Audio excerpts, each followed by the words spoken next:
আসন্ন ত্রয়োদশ জাতীয় সংসদ নির্বাচনে ৬টি আসনের ৩৫ জন প্রার্থীর মনোনয়নপত্র বৈধ হয়েছে।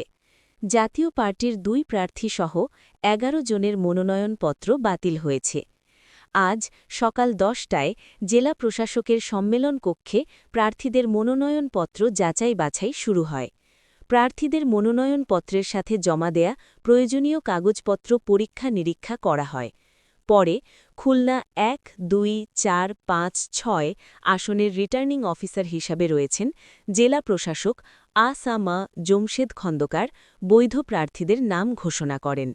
এছাড়া খুলনা ৩ আসনের রিটার্নিং অফিসার ও খুলনা আঞ্চলিক নির্বাচন কর্মকর্তা খুলনা ৩ আসনের বৈধ প্রার্থীদের নাম ঘোষণা করেন।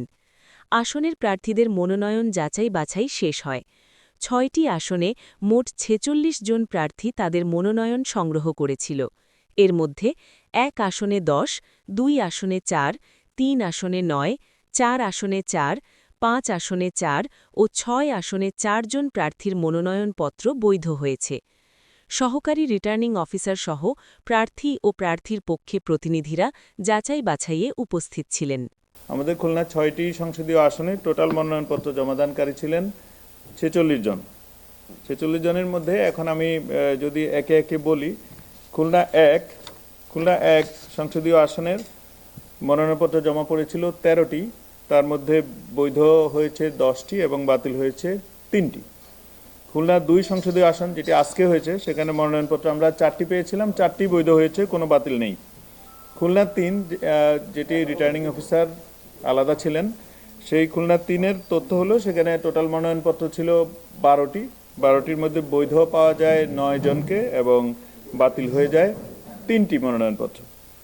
তারপরে খুলনা ৪ সংসদীয় আসনের টোটাল মনোনয়নপত্র আমরা পেয়েছিলাম ৫টির মধ্যে বৈধ হয়েছে 4টি এবং বাতিল হয়েছে 1টি।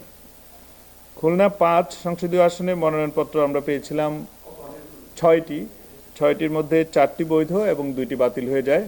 এবং খুলনা ৬ সংসদীয় আসনের টোটাল মনোনয়নপত্র পেয়েছি, সেখানে আমরা 6টি পেয়েছিলাম, তার মধ্যে যাচাই বাছাই অন্তে 4টি বৈধ এবং 2টি বাতিল আমরা পাই। এখন যদি আমি টোটাল সামারি করি, মোট মনোনয়নপত্র ৪৬টি, তার মধ্যে বৈধ মনোনয়নপত্র আমরা পাই ৩৫টি, অর্থাৎ ৩৫ জন প্রার্থী বৈধভাবে টিকেছিলেন এবং বাতিল হয়ে যায় 11 জন। 11 জনের মনোনয়নপত্র বাতিল হয়ে যায়।